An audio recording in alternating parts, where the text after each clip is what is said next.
Hello, everybody, and welcome to episode 7 of our My Hero Academia review podcast. If you didn't know, each and every week, the two of us read through 2 volumes of the My Hero Academia manga, then sit down on this channel and review it. I am your host, Toddy, that is my co-host, Zero, and this is Training Arc.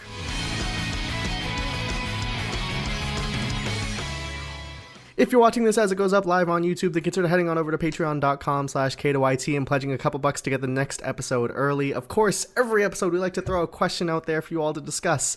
Last week, we asked you, what are your UA mole theories? If you want to hear our answers, and I had a good one. If you want to hear that, head on over to the previous episode. This week, chapter 115 was dedicated to the villain twice. So my question is, which character deserves a bigger spotlight? Give us your answers at the end of the video. I'm sorry, no, we got that backwards. We'll give you our answers at the end of the video. Let us know yours in the comment section below. All right. Now, usually we just jump into the summary right now, but before we even do that, we are in an interesting point in the Training Arc show, which is that we are in the middle of the end of the anime currently. So the first volume, plus 1 or 2 chapters, I think, is where the anime is at right now, and the anime is going to end next week. So, for any anime viewers, any anime-only viewers, what we're going to do is, for the first half of this podcast, or discussing the first volume of the 2 that we read, we're going to keep this manga free, so you guys can still enjoy this. And then when we talk about that second volume, then we're going to discuss, spoilers for, that volume. So if you are just anime only, you could still watch some of this episode, and we'll let you know when we go into spoiler mode. Got it? Zero, you got it? Got it. Okay. Zero, hit us with the brief summary of round 2 of the provisional license exams. Okay, so the second exam is revealed to be a rescue simulation featuring professional help needers. Everyone does pretty well. I mean, the other schools are more experienced, so they get into the swing of things a little faster. But Class A, they pick up the slack, and surprisingly, only Inasa, Todoroki, and Bakugo fail. Of the people that we know. Is it just those 3 in general? I think it's just those 3 that we care about. Yeah, okay. I don't know if anyone at Shiketsu failed. I don't think they said. It is of note that this was a difficult test. Even when people were doing well, they were actually doing bad. There was a lot of room for failure here. There's only room for failure. You could not gain points in this exam. They explained that it was a point deduction scoring system. Yeah, so the rescuees just deducted points if you did something dumb while you were rescuing them. Yeah, as you said, a lot of the upperclassmen did do this pretty well, but they struggled, and notably UA, Class 1A, really struggled with this one. I mean, Deku. I really like how Bakugo just failed straight up because he's an asshole. Well, we could get into specifics of that in a little bit, but I just want to interject when Todoroki and I'm just gonna call him Tanaka because I can't remember his name. When those 2 are duking it out, and we get a flashback for the Wind Boy Tanaka, we see the recommendation exams for. This is really weird. I don't actually get how this works at all. So some elite students compete in an exam to then be recommended to bypass the actual exam that all the other students have to take. But in that exam for UA, it is revealed who the 3rd student to have gotten recommended is. I asked you this maybe a month ago, and you said you didn't know, but we do know. It is Class B's Juzo Honanuki with the quirk Softening. We see him stand right next to Todoroki, and obviously he got in, so it is at least it would be easy to assume that he got in through that. Huh, so interesting. Cool. I don't necessarily know why. His quirk seems, just makes things soft. I guess. I mean, it's not bad. I don't know I don't know what he did. He's got good connections, I think, is the Yeah. situation. Sure. All right. So, okay, let's talk about who failed. Last week, actually,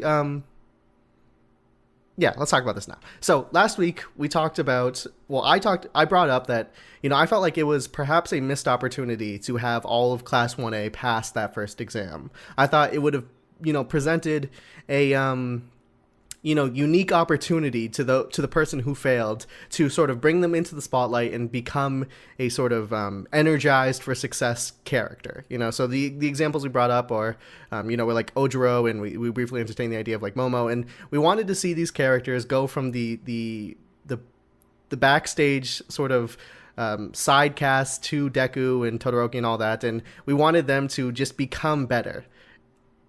Somehow, I was right in predicting that someone should fail, but none of the people we thought would. In fact, massively unpredicted this. Obviously, you knew because you've already read all this, but I had no sort of like in my head, sort of an idea for why. How should I phrase this? I did not expect Bakugo and Todoroki to fail. Basically, that's me being roundabout in saying that. I did not expect the two best students. Maybe Deku being beating better than one of them. I did not expect them to come out of this as being two of the three people to have not passed, Bakugo and Todoroki, obviously. So the big question is, am I an idiot or is Horikoshi an idiot? What do you think? should these? That's a very mean way of saying. Should these two have failed, or should it have been someone else? What do you think? I do think it's in. I mean, thinking of like who actually isn't ready to be or to have a provisional license, you wouldn't think Bakugo and Todoroki, yeah, those guys, they need to train a little more. But I guess Horikoshi is deciding that the average UA student is already good enough to be an actual acting hero. Just a quick clarification. Mineta passed, right? Yep, even Mineta passed. Okay, yeah. Just wanted to throw that out there. Just everyone else passed but Todoroki. Now, obviously, we know why Todoroki and Bakugo, or we could assume why Bakugo failed. But actually, it was because they were like working together that everyone else passed, and Bakugo. I mean, they didn't like specify exactly, but they said we could assume why, and they showed the panel of him yelling at those rescuees. I kind of felt like, so yeah, on that, I kind of felt like, I don't know, I feel like I was kind of misdirected. Maybe I'm the only one here, maybe you don't, but it when they said Bakugo, when they showed that scene originally, like when they first did it, when Bakugo goes up to these people and says, fuck you, save yourself, and then they're like, oh, actually, he's right, he's really smart. That to me was yeah, I know exactly what you mean. That to me indicated that like Bakugo was going to pass this exam because as historically it is that Bakugo is kind of King Explosion Murder dickhead, but ultimately he is good. He is, he just has that natural sense of what the right thing to do is. Yeah, not even just like he is strong. He is smart, smart and, also strong. And he has both of those things. So I felt like... Good qualities for a hero. Yeah, he really covers all the bases. So I felt like I get why he failed in like the realistic aspect of like, okay, of course a hero can't just, run up to people and yell at them and berate them for being idiots or whatever. Of course they can't do that. But do I think that was, like on the grand scheme of like where this sits in his character arc, do I really feel like that was the right move? I want to say no, but then here's the deal. If I say no, then I'm also saying that it wasn't the right move to have him fight Deku later, because that was a huge motivation for why he fought Deku in the next chapter or whatever. And I really don't want to do that, because just to jump ahead a little bit, I really thought that fight was great. So it's me too, man. What do you think about this? Like, do you agree with me that this sort of felt weird that Bakugo failed? I don't know. I think the part about it that seems most weird is that I don't really expect his personality to change that much. Like, I still expect him to be King Explosion Murder when he's, like, a fucking senior. So, yeah. I don't know. Maybe... Go ahead. maybe this will inspire some change. Who knows? We'll see. I feel like the change needed to, like, I don't see even at the end of this entire story that Bakugo will ever be good enough, like, well-mannered enough to have passed that exam if that's why he failed. You know, like, even if he tones himself down a significant margin and, you know, becomes a more heroic and, idealized figure and something little kids will look up to, he's still going to have that tinge, that sprinkle of, you know, I'm a dick. And if, you know, and to me, I don't really see...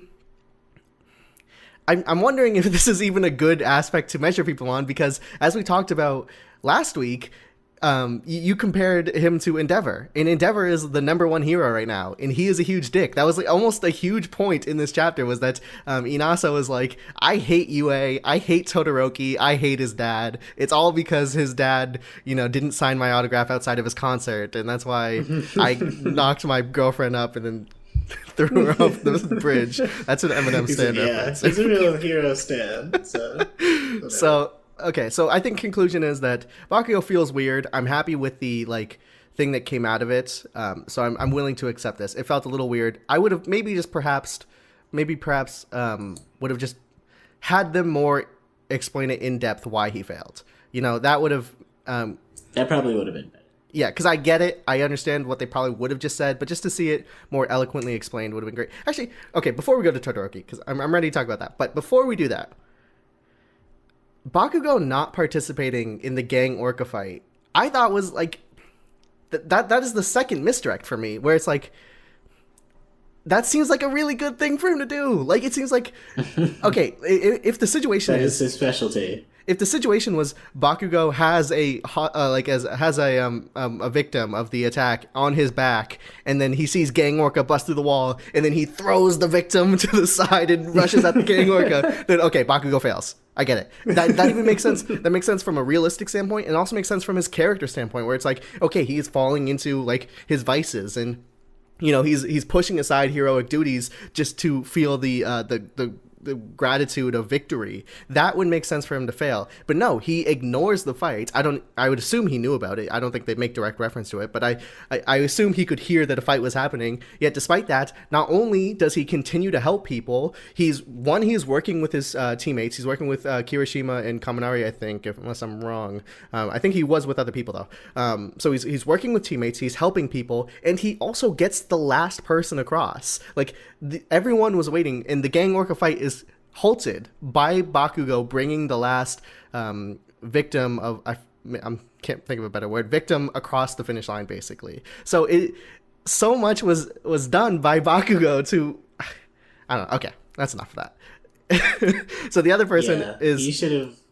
There are heroes that save and heroes that protect, and he should definitely be on the front lines instead of with the victims. Do you think that, okay, this is kind of a weird thought. Do you think that's maybe why he failed? Is because, do you think maybe correctly... For division of labor. Yeah, prioritizing himself as a battle hero would have been the correct thing to do. Similar in sense to him saying fuck you to the other people that were low priority victims. Like, it seems like it's the wrong choice, but actually when you think about it, like, logically, it is the right choice. So in another sense, do you think maybe the logical, you know, correct decision would have been to say, like, hey, Kirishima, you handle this while I go help people because that's what I am best at? Do you think maybe that would have been what got him to pass? I don't think so. I think he probably did just fail because of how, like, aggressive he was. Yeah, you're probably right. All right. So the other person who failed, obviously, Todoroki. In this one, I'm a little more solid on why I think... So Bakugo, I'm, like, iffy. Like, where I think he should have passed, but I kind of like what happened because of it, so I'm not quite sure. Todoroki, I'm, like, pretty sure he should have passed. Okay, obviously I get why he didn't. So, okay, let me clarify.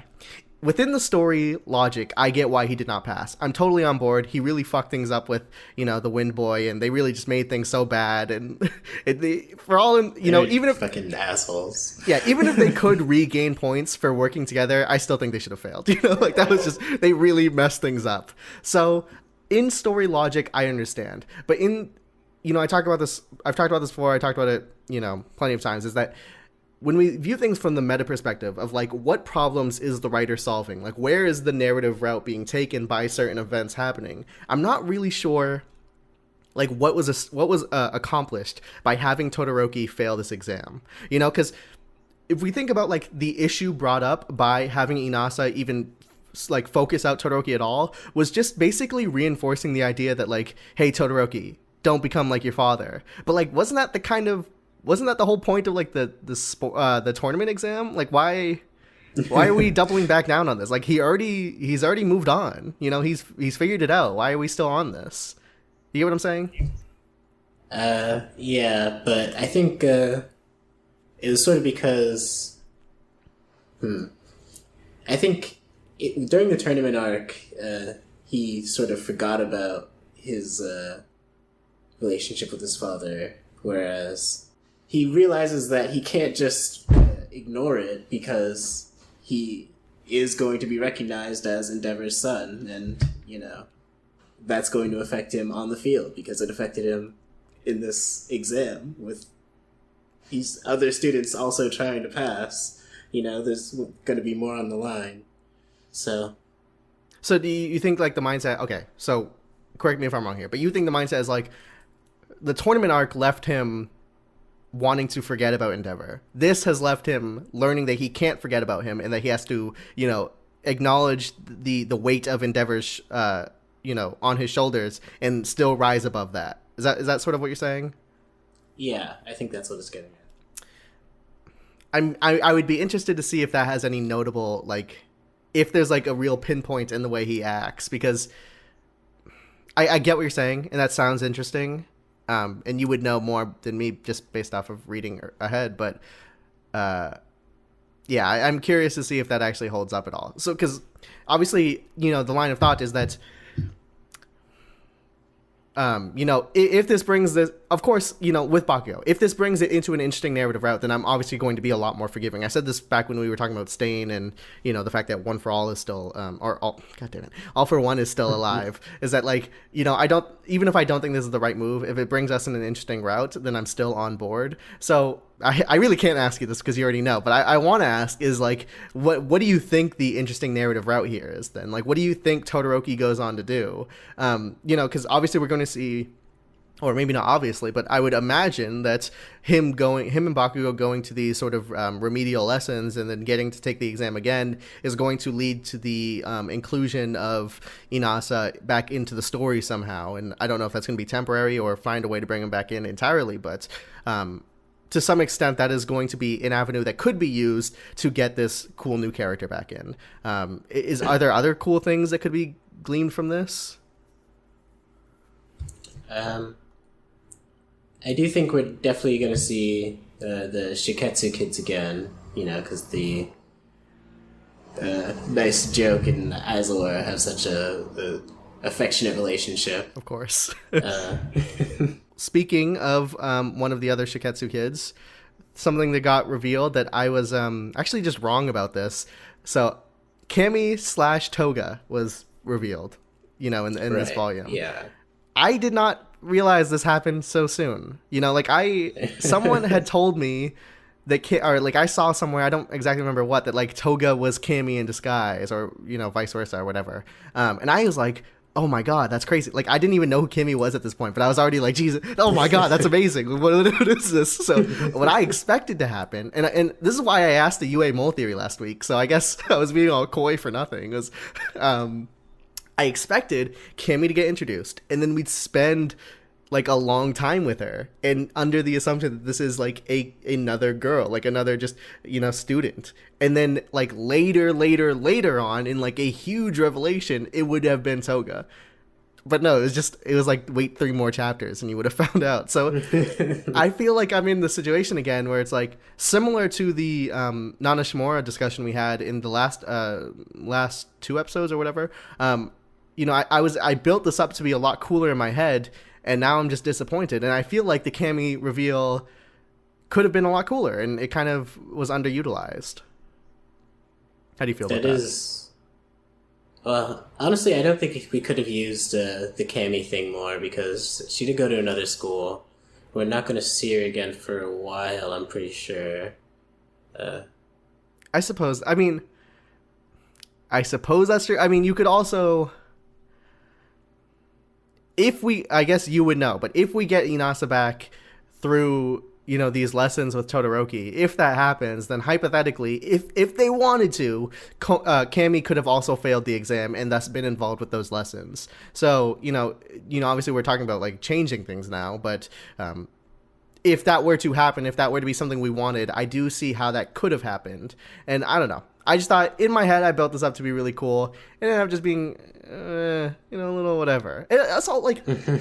I'm sort of. I don't know. I thought it was pretty cool that it was like, even when she got away, they still didn't know. They still thought like, Cammy was just sort of being weird and went home early. Well, okay. I'm trying to piece together some puzzle pieces right now. So, from my understanding, Cammy is an actual person. And Toga just... Yeah, that's a real student. In my head, I thought Cammy and Toga would just be one person. Like, I thought it would be like that Toga is actually just a student at this school, and she just also on the low. Also yeah. Toga. Yeah, I don't know. I thought that would have been cool. Maybe I'm a fucking idiot, but I thought that seemed cool. That would have been interesting. All right, so Cammy, Toga revealed, Bakugo, Todoroki. What else? I think that is all the interesting stuff that happens at the provisional license exams. Am I correct? I believe so, yes. So, next thing that happens, chapter 115. Actually, this might be after. Whatever. Let's talk about chapter 115 for a second. This is, of course, the chapter dedicated to the villain twice. I'm not sure how much we're going to have to say about this, but I did want to throw it in because, I feel like I've identified something that's, like, really, within my personal taste. I talk a lot about, like, how a lot of my analysis comes from the perspective of like what is good, what is considered good, not so much what I think is good. In that line of thinking, I don't really quite know what I like. I just know what I know other people like. And I think there's a lot of cross there, but I don't know like I don't know what's specifically mine. I think this is something that is specifically mine, which is that taking the I'm going to call it breaking story convention, but it's really not as like cool as that sounds. So, because I don't think dedicating a chapter to your, side villain is like, whoa, you just fucking changed the game. Like stories will never be the same after this chapter. I think, but I will say within the scope of My Hero Academia, we have not seen a chapter like this where it's like, I think Deku's not even in this chapter at all. I could be wrong about that, but I think he just does not show up, and it is pretty much entirely dedicated to this character who, I know is popular among fans, but from what I know, like from my experience reading it, it doesn't really seem all that noticeable. I know in the anime he has like a really wacky voice or whatever, or like a really cool voice, I don't know. So he sticks out more in that sense, but... just reading the manga and not having gotten to that part in the anime, he just seemed like a whatever guy. And then I read this chapter and I'm like, at first I don't know who we're following. I don't know if I'm supposed to have known, but I don't know who we're following. And then I'm just like sort of intrigued. And then we figure out who it is, and he's like having this mental breakdown. And then we get the backstory of like all of his clones killed each other, and he doesn't know if he's the real one. And first of all, I think that's really cool. But second of all, that is very similar to the movie Prestige, which is one of my favorite movies of all time, which is, about these two magicians that I'm not going to spoil too much, I guess, but very similar to that. And I think the uniqueness of this chapter for me was like very, very invigorating. I think what my personal taste is just for breaking monotony. Like if every single chapter is exactly the same in terms of like structure and like certain emotional beats that we hit, then the one that breaks that is automatically going to skyrocket to probably one of my favorites. Like, for example, in Avatar: The Last Airbender, one of my favorite episodes is The Puppet Master, because it sticks out so much for being a horror episode in a show that is not horror. So I don't know if you have anything to say about that chapter 15, but I thought it was great. I don't really... I agree that Twice doesn't really seem like a super popular League of Villains member. I mean, he's not nearly as high in character ranking polls as like Shigaraki or Toga or whatever. But, I mean, that was definitely a good chapter. And I like that it was interesting to see how they discovered their connection to Overhaul, because I honestly kind of forgot about how that happened, because I didn't really pay that much attention to this chapter when I first read it. But it is an interesting connection. In fact, I didn't even think about it like that, where it's like, this was, like, in terms of, like, purpose to the narrative, it's cool and I like that, but it also serves as, like, this is an explanation for the introduction of a new villain. And I didn't even consider that. So, yeah, I think that is incredibly interesting and creative way to have done that. Do you want to just jump straight into the, I don't know if we technically already passed it, but do you want to just jump straight into the Bakugo versus Deku fight? I would love to talk about the Bakugo versus Deku fight. All right. We didn't talk about it in the summary, so just get us in there. What happens? What builds up to this? Why does this happen? Well, after they find out, Deku passed basically everyone but Bakugo and Todoroki. Bakugo's like, holy shit, I suck. And then he, outside the dorms, he talks to Deku. He's like, hey, meet me outside tonight. Let's talk. And, I thought I don't know if this is just like, I've been reading too much other stuff, but I thought this was going to be like a cool makeout scene. I thought they were going to go in an alleyway and just, kiss it up, but I guess I was wrong. Too much doujinshi. I get it. Yeah. So they go outside. No. Yeah, they go outside. Bakugo, he's like, all right, let's fight now. And Deku's like, dude, I'm like already on academic probation. The principal's, he's gonna fucking suspend me. I can't. But Bakugo starts attacking him. He's like, well, I'm not gonna lose. Yeah, swing like, first. Well, you forced my hand. You kind of underplayed Bakugo's motivations a little bit there, a little bit. If you the not even the subtext of it was that he's a bit upset. He's a bit upset about the All Might situation, specifically about All Might having well, because he basically deduces that All Might gave Deku his powers, which, one, made me realize, oh yes, this is really obvious. I forgot just how obvious that was, and somehow no one else has figured this out. So, congratulations to Bakugo on that one. Bakugo is the only one who's received that obvious clue that Deku gave. Like, oh, someone gave me this power. Yeah, really. But everyone else probably knows that Deku had no powers, unless he just doesn't say that ever. But Bakugo could share that around. I mean, that's not hidden information, and everyone else knows that. Hey, this weird thing that Deku keeps getting stronger, and All Might keeps getting weaker. That's really weird. And they have what's going on there? They have pretty much the same power. Why does All Might always call Deku over to talk privately? Is something going on? Didn't I see a guy that looked like All Might but weaker in Deku's hospital room once? Doesn't that guy coincidentally look like All Might right now? Interesting. But anyways, no one else figured it out. Just Bakugo. And Bakugo basically thinks, I'm strong, or I think I'm strong. Why was I not chosen? You're weak. Why were you chosen? If you were chosen, does that make me weak? By, extension. And basically just to prove that he's not weak, they have to fucking duke it out. And, I will say this fight was very reminiscent of Sasuke versus Naruto before Sasuke leaves the village. And that's one of my... Sasuke, baby.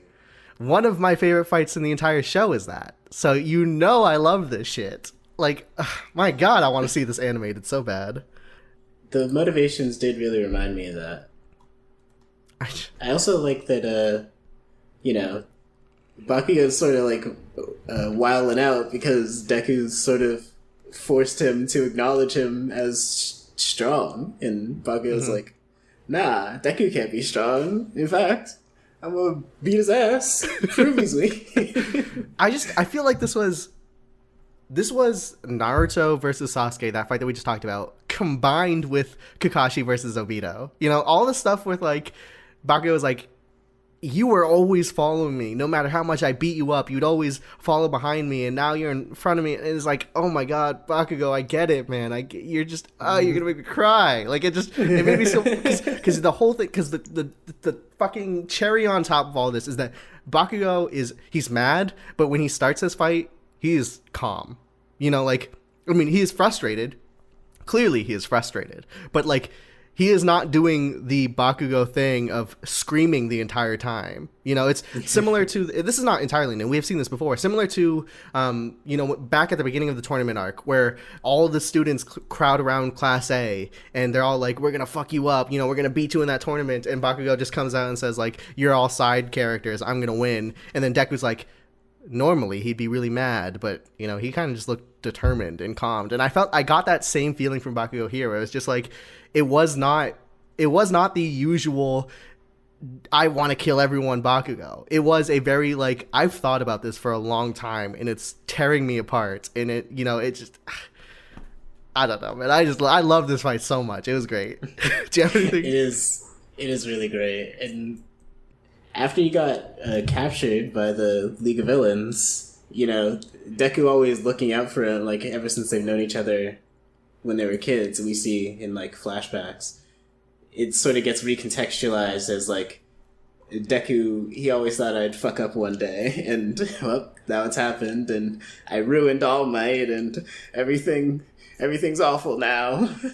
You know, there's this thing I've noticed, and I don't know if this is just me, but, like, I feel like there's a lot of these great shows or great stories that I've been reading, it's really about the side character, or not like the side characters, but like the side character. So I talk about, in my Avatar video, I talk about how, like, yeah, Aang's cool, all right, but Zuko is like the reason the show's great. And I talk, and, you know, you say that?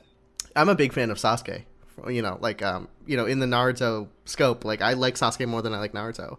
And then here I am, and I'm like, I'm ready to call it. Bakugo wins, you know, like, you're on the Bakugo train. I'm on the I mean, I was always on it. Like, I was always like, this is a well-written character. Now I'm just like, this is the best character. I mean, I don't give a fuck what anybody says. This is the best character in the show. So yeah, so big fight, big good fight for this. I don't even know what I'm saying anymore, man. It was just so good. All right, anything before we just head straight into so I think technically, Mirio has been introduced in the anime, but because I don't necessarily know, like, how far they've introduced him, I think we should just put all of the Mirio overhaul, you know, all that stuff in the next section. So are we good to just move straight into spoilers, or is there stuff you want to talk about this fight still? We can move into spoilers. All right, hit us with that brief summary of the volumes, of the second volume, with the big three signing on with Night Eye and then stumbling onto overhaul. Okay, so Deku is carrying garbage to the dumpster or whatever, and he sees a face sticking out of the ground and screams, "What are you?" in confusion. And a few pages later, we meet the big three, featuring Mirio, Nejire, and Tamaki, I think. Those are their names. I believe that is correct. Yeah. But I have no authority. Shonen fans manga. Let me just say, before we get even further, is a quick interjection. The Big Three, what a great name. Like, that is, you know, yeah. I mean, one, it's a really cool name, and then also the, like, homage to, like, the shonen Big Three, and just yeah, what a good fucking job on that one, you know? Like, to me, this is like the one for all for one cleverness, but also is easy to say. All right, go ahead. Yeah, they're there to discuss the internship program that UA does, and basically none of them are good at talking to crowds, and so Mirio just decides, all right, let me just beat everyone up, because he understands that to make Talk no Jutsu work, you have to start with a show of force. Yeah. So he single-handedly whoops an admittedly nerfed Class A, minus Bakugo and Todoroki, which are its two strongest members. But honestly, he probably would have just beat their asses too, so... Yeah, because ultimately, he doesn't have a weakness. I mean, ultimately they said Deku is like, yes, I've seen Naruto. I know this guy's weakness. You just got to hit him when he goes to hit you. But nope, that one doesn't work either. So because he could just only make half of his parts invulnerable. Yeah, Mirio's actual quirk is he can turn his body intangible. And when he falls into the ground, because when he goes intangible, everything goes through him, including the ground. When he falls into the ground, he can glitch out to basically wherever he wants and, get the upper hand. Okay, that is a really weird... Mirio, easily the most hyped up character ever. I mean, it's fucking... Like, I've never seen a character more hyped up than this, at least in recent memory. Like... And it's deserved. Well, okay. Well, I'll hold my thoughts on that just because we're even in the manga. We're only like a little bit into the introduction, so I like him, but I don't know if it was deserved yet. We'll find out in the chapters to come. But let me just say that. Okay, let me start off with I like him a lot, but his quirk. It sort of reminds me. This is going to, just bear with me, this is going to end up turning into a compliment. Let's go all the way back. It's the 19 whatever. Christopher Reeves is Superman. There's a scene in the Christopher Reeves movie, I forget which one it is specifically. Lois Lane is dangling from a helicopter.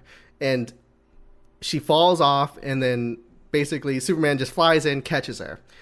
Great moment in the movie, but it's joked about among fans as like, well, actually, if she was falling from that height and at that speed, she'd just fucking die. She would like get caught by Superman and she just fucking die. That's basically how it always goes. Yeah. So, and that's true. Well, as far as I know, it's true. But and no one says that moment is bad. They just say like, well, actually, that the science of that doesn't quite make sense.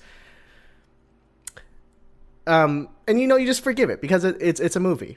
But sometimes, what I've noticed, I'm not going to pin this on My Hero Academia specifically because I can't think of any specific examples, but sometimes I've noticed in stories, people will try to take a mindset opposite of that. It was like, well, if she would die, let's have her die. Let's apply science. Let's apply real science. We're trying to throw in actual logic here. And that is sort of what I figured was happening with Mirio's quirk, where it was like, by going intangible, I actually can't see because light doesn't refract in my eye, and I also can't hear because there's no vibrations in my eardrums. And that makes sense because that's just a logical approach to his power. It wouldn't have had to have been like that because we obviously like everyone's okay with Obito from Naruto, and that shit doesn't happen with him. So we would be okay if it wasn't like that, but it is like that, and that sort of plays into an arbitrary science being thrown in. And to add to that, the fact that his power to just go underneath and then pop up elsewhere, like, that feels like arbitrary, not science. You know what I'm saying? Like, why is some of it being used practically where it's like, oh, I can't see or hear because science, but also instead of just being crushed by the earth, I just pop up somewhere else. Now, maybe I just don't know science, and this actually does make sense, but as far as I know, that doesn't. And he would just get crushed by the earth, and he wouldn't just glitch out and pop somewhere else, and also suddenly have the ability to teleport. So, now, I said this around... Hold on. Oh, actually, go ahead. I think rather than being, like, inconsistently scientific, it's just consistently video game logic. Because when he turns his quirk on, he's like, outside the play area, and then he just sort of like teleports to wherever he wants on the map, But I don't get the to counter your point, I don't really see the rest of the show pertaining to any sort of video game logic that would make this okay. But I said this rounds out into a compliment, and it does. While I don't like the idea of arbitrary science being used here and there, I'd rather keep it within like either you're using it all or like you're using surface level science or you're not using, or you're using very deep science, and you can't just like pick and choose from both, right? That's what I'd prefer. However, what I like about this is that it wasn't arbitrary. It wasn't just thrown in to give him a power up and to give him a weakness. It was thrown in to acknowledge a weakness that he has overcome. Like it's it's used to build his character. Now that doesn't necessarily negate my complaints, but it is done with purpose and not sort of obligatory. You know what I'm saying? So like, but by having his quirk give him this scientific weakness, we then learned that Mirio has had to deal with this and then overcame it. You know, and that tells us who this person is as a character. So in this sort of roundabout way, I am complimenting his character. I did like it. Anything else about Mirio that you liked? Mirio, I think. Oh, I actually wanted to get your opinion on all the big three members. What do you think about them? Well, it's really hard to. I mean, my comment on Mirio is that it's too early to say, and it's even more too early. Yeah, it's way too early for the other two. I get it. I will say that I thought the other girl was cute. You know, like in the sort of like, oh my god, you're so cool. And I love your horns, and like that sort of airheaded type thing. I thought, yeah, we got cucked on Shoji's backstory and why he's always wearing that mask. Were they about to say that? She asked Shoji, hey, why are you always wearing that mask? And he was about to answer, and then she was asked Todoroki, hey, why do you have a burn mark on your face? And he was about to answer, and then he asked Mina about her horns, and that was the gag. Disgusting. I hate her. Yeah. It was pretty fun. All right. Yeah, so I think she was, very cute. And then the other guy, like, I don't really get him. You know, like I don't know why he was brought in for this, and I don't know. Just because he's really strong. Okay, sure. Like I don't know. He's kind of weird, and I am prepared. I am prepared to like him later, but just right now, I don't really have an opinion. The other thing I like about Mirio, just to go back to him for a second, I really liked the good one. I really liked that. Bear with me for a second. I'm going to go back. Sometimes when you're watching, shows or reading stories, it really does feel like the world begins and ends with your main character. Or characters, whatever. It feels like, you don't really have, like, even in this show, yes, there are people that have existed from before with, like, Gran Torino and, even All Might to an extent. They existed before Deku was even alive, but it does really feel like we're in the perspective of Deku, and if it doesn't really concern Deku, we're not really concerned with it. Outside of the one thing that sort of broke that was Chapter 115, which had twice in it, which is why I liked it so much. But for the most part, this story follows Deku. It's absorbed by Deku. Everything is Deku, as said by exclamation points in his video. So what I feel like I got from Mirio was that when they said that he was originally All Might's successor, I don't necessarily know if he was ever told this, but that, All Might went to the school with intention of finding someone, and then was told, hey, sign this, give your power to this Mirio kid. And then Night Eye's also like, I think it should, not only did I think it should go to him, I think you should give it to him, Deku, because I don't like you. So I'm going to bring you on just to convince you that. So what I felt like this was that this is the first time I really felt like, okay, yeah, things were happening before Deku. Because it felt like, it wasn't just like All Might just showed up in this town and happened to come across Deku and happened to say, you know what, I'll give him my power. It was like, no, All Might was here to do something else. And yeah, things changed, but there was a plan before that. So I don't know if you feel like this at all, but this gave me a real sense of like the world exists outside of these characters that we follow. And I thought that was really cool.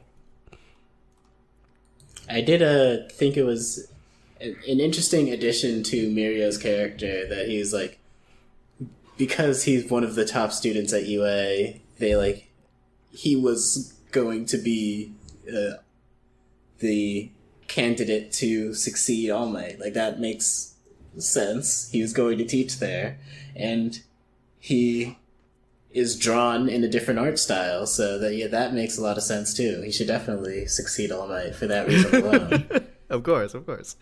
I just, and actually this could be extended to the big three in its entirety, because the idea that, like, of course there are like upperclassmen. Like, of course the upperclassmen are way stronger. How could I not even like the fact that I didn't even think about that before knowing that there were a big three is like, that's crazy. That's exactly how I felt when I first saw the big three.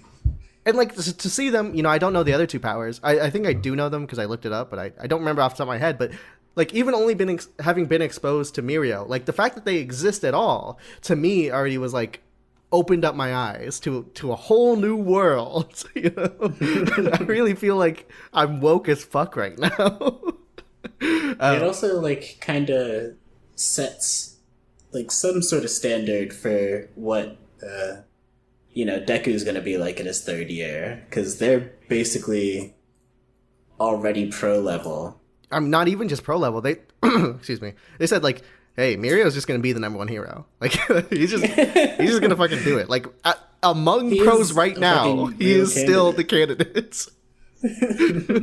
He's really good. Yeah, he's really good. I can see why. Like, okay, I'm not gonna spoil anything, but I do know some stuff that happens concerning Mirio. Oh really? Which is like sort of like gives me a pause. Sorry, what were we saying? I said it's some crazy shit. Yeah, like without knowing the details, just knowing like the result is like what. But okay, I don't want to spoil anything for anyone who's not fucking ruining the story for themselves like I did.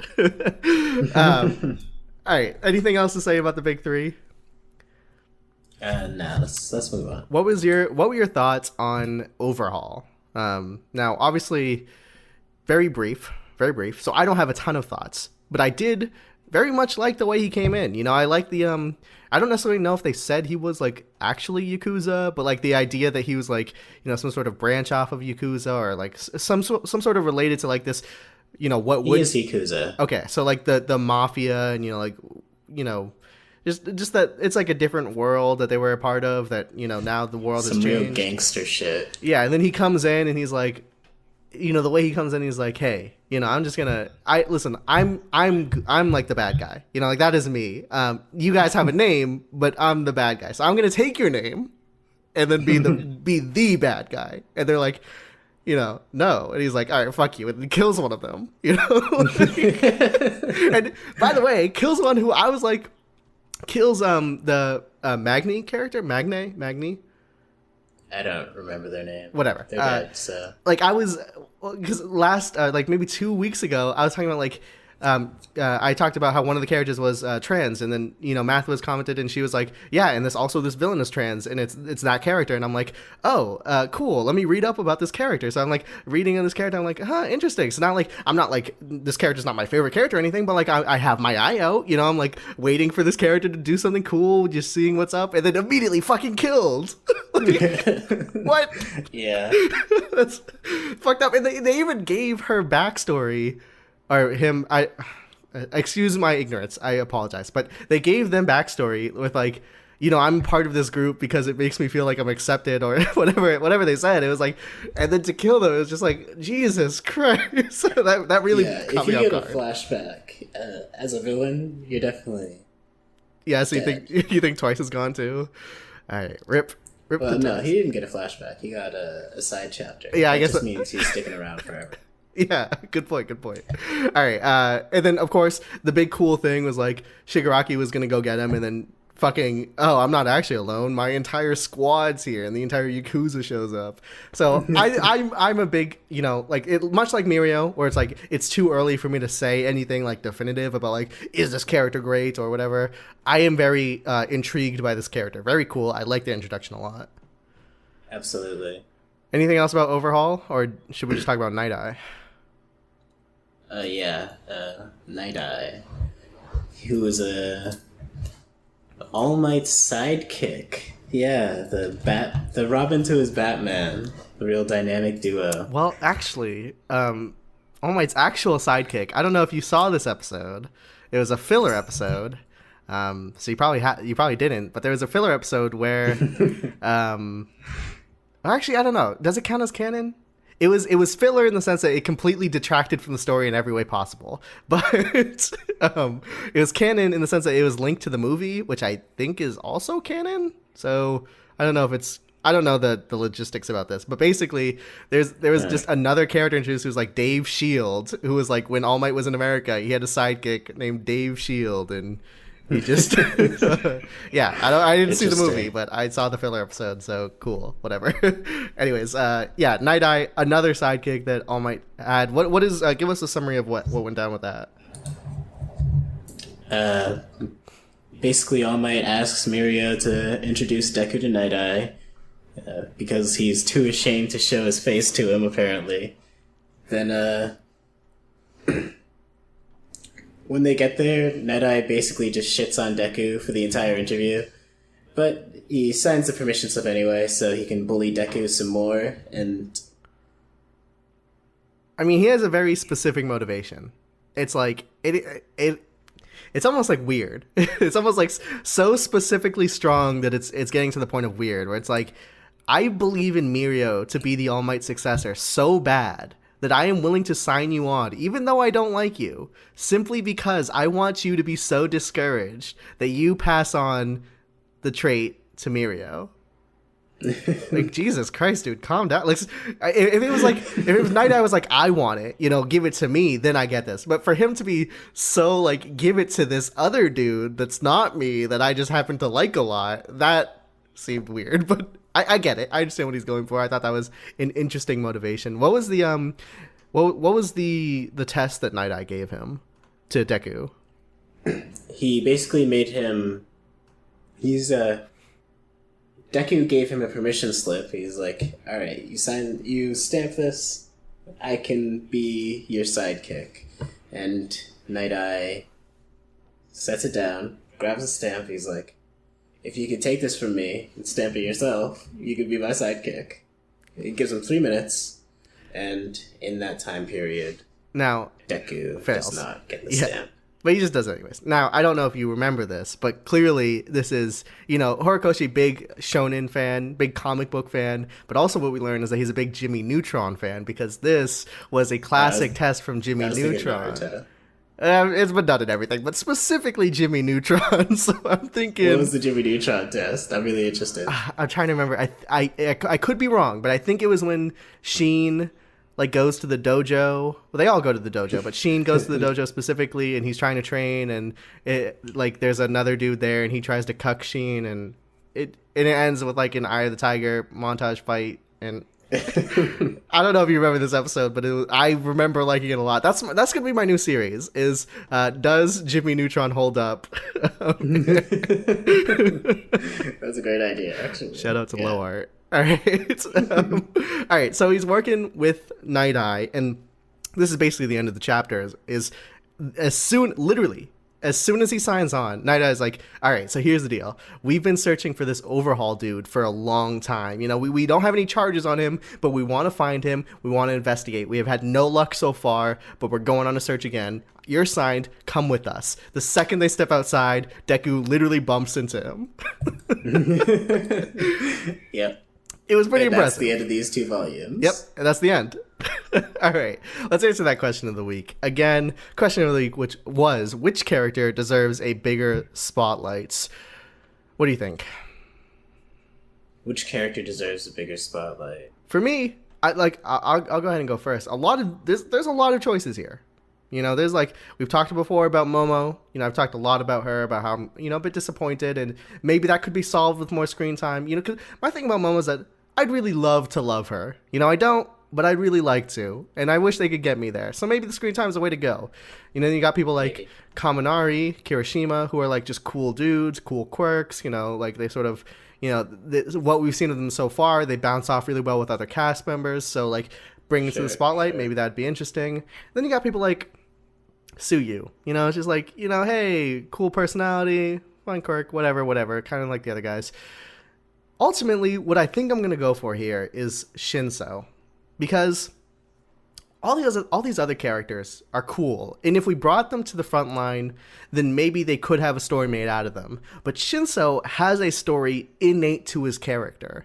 If you bring Shinso to the front lines, it is already making a story. It already says something by having him join the cast somehow. So I think that innate level of story attached to him makes him, in my choice, a character that deserves a bigger spotlight. And specifically, just on the coolness factor, is that he's working with Aizawa, and that's a cool dude, you know? So I definitely agree, yeah. If Shinso ends up using Aizawa's style with his quirk, it'll be pretty neat. do you have an answer? I actually want to say our boy Monoma, because I think it'd be an interesting way to showcase a little more Class B, that he tries to get them involved in his antics. And I really want, like, some, I don't know, I want some Horikoshi-esque backstory explanation for why he's so fixated on Class A being more popular than Class B. Well, let me tell you, much like Shinso has an 8 story, Monomo does too, and you could hear about it last week's episode on my UA mole theory. It's this guy. He's gonna be it, dude. He's not gonna be the mole. I think it's gonna be Kaminari, man. Yeah, you think so? Yeah. Yeah, me too. Me too. You've convinced me. I'm in. All right. That's the question of the week. Leave your answer in the comment section below. Spoiler tag it if you need to talk about any non-anime things. Moving on after this episode, no more fucking spoiler tags. We're going full manga, baby. All right. Heck yeah. General thoughts on these 2 volumes. What do you think? I honestly think these are my 2 favorite volumes that we've read so far, because Horikoshi, like, spoils us. You get the big 3, then Overhaul, then the Yakuza, then Night Eye, like, Deku so many versus interesting character Bakugo. Introductions. Yeah. Oh, yeah, I guess not introduction, but hell yeah. But, big fight. And it's like right after the provisional license exam, which already had a huge set of cool character introductions. Like, he just keeps pulling them out of nowhere. Yeah, I mean, it's really, really fucking impressive. And I think I agree. I think I agree that these 2 are the best. It's hard for me to say it, because I don't want it to be on record that I'm saying this, but I guess I'll say it. These are the fucking 2 best volumes. Because here's the deal. It's been a while, but the conceit of this podcast, again, training arc, it's my learning to read manga.